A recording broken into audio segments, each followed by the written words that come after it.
She stood on the edge of the pedestrian bridge, trembling not just from the wind, but from everything that had gone wrong in her life. Her phone was dead, her purse had been stolen, and it was past midnight. Every car that drove past below seemed to mock her helplessness. Not a soul in sight until she heard footsteps, slow, deliberate, and getting closer.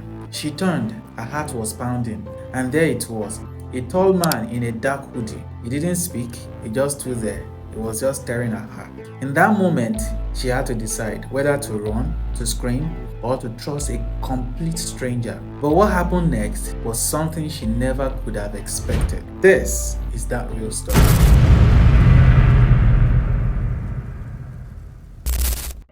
Funke had never imagined that her day would turn out the way it did. That morning started like any other. She left home for work with a to-do list and a tired smile. But just before noon, she got a call that unraveled her entire world. Her mother had collapsed and she was being rushed to a hospital across town. She left the office in a panic, barely remembering to grab her handbag. Public transport was a mess for her that day because the rain had been pouring in sheets as if the sky itself was mourning. So by the time she got to the hospital, drenched and shivering, her mother had been transferred to the ICU. So for hours, she sat waiting, pacing, praying. Her phone was buzzing with calls from the office, but she could not answer any of them. She already knew that she was about to lose her job. Eventually, the doctor finally came out around 7:30 p.m. and said her mother had been stabilized but needed to be admitted for ongoing treatment. The bill, however, was more than Funke had in her account. With her father long gone because he had died so many years ago, and then most of her siblings were outside of the country, she was alone in this. She called friends, she sent desperate messages, she even begged distant relatives. The few that replied made excuses, and some didn't even reply at all. So feeling helpless, she stepped out to find a bank, hoping to withdraw what little she had to pay, at least for deposit. So while at it, that was when she noticed that her handbag was missing. Whether it was stolen in the waiting room or outside, she didn't really know. In addition to that, she noticed that her ATM, her ID card, and the little cash she had with her, everything was gone.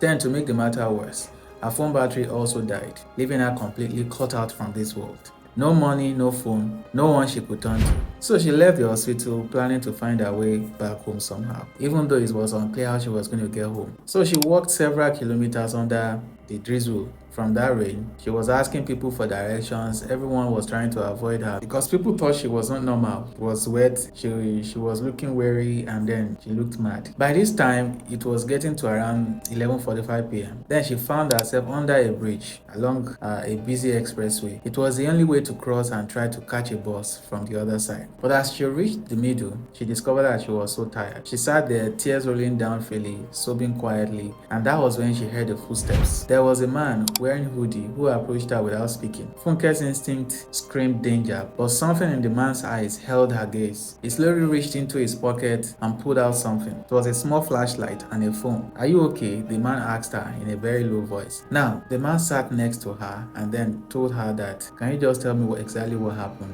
At first, she didn't want to say anything, but eventually, she opened up to him. So the man told her that, "Let's go somewhere safe. Let me get you to somewhere safe and then at least get you something to eat." But because she was a little bit afraid, at first she didn't want to follow, but eventually she did because of course at that time it was already late. He took her to a kiosk and then offered a bottle of water, bread and some tea. Then the strange man asked the kiosk woman if Funke could actually rest at the back of the kiosk temporarily. So reluctantly, the kiosk woman actually agreed so that at least she could rest for a moment.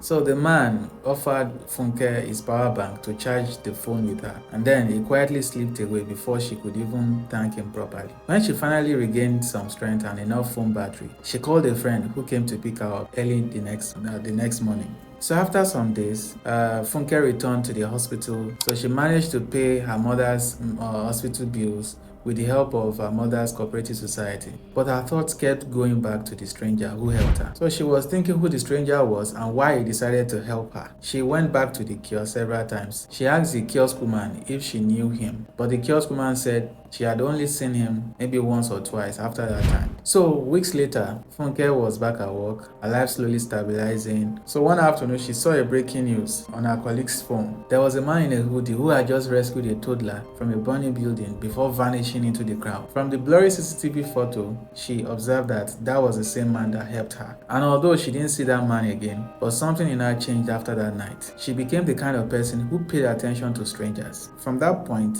she was more intentional about helping people, even if they were strangers. Because sometimes angels show up when you least expect them, not with wings, but with a flashlight and a little bit of kindness. So, that is it for today's story. Sometimes help comes from the most unexpected places, and you see that one act of kindness can change someone's life forever. So, never stop doing good. If you found today's story touching, eye-opening, or inspiring in any way, don't forget to give it a thumbs up, share it with someone who needs hope, and subscribe so you never miss another powerful story like this. Now, let me ask you a question. Have you ever been helped by someone that was a complete stranger when you least expected it? Tell me in the comments below. I'd love to hear your story. Thank you for watching today's story. I'll see you on the next one. Stay blessed, stay safe, and always remember, be nice to people.